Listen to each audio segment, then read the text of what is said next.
Kaya gaya ng sinabi ng banal na Espiritu, kung marinig nyo ngayon ang tinig ng Diyos, huwag ninyong patigasin ang puso nyo, tulad ng ginawa noon ng mga ninuno nyo. Naghimagsik sila laban sa Diyos, at siya'y sinubok nila roon sa ilang.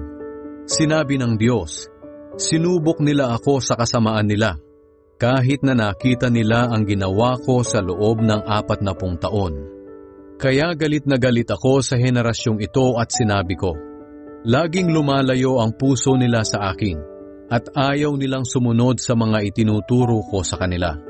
Kaya sa galit ko, isinumpa kong hindi nila makakamta ng kapahingahang galing sa akin.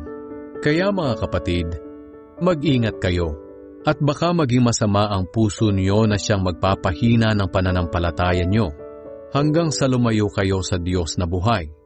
Magpaalalahanan kayo araw-araw habang may panahon pa, para walang sino man sa inyo ang madaya ng kasalanan na nagpapatigas sa puso nyo.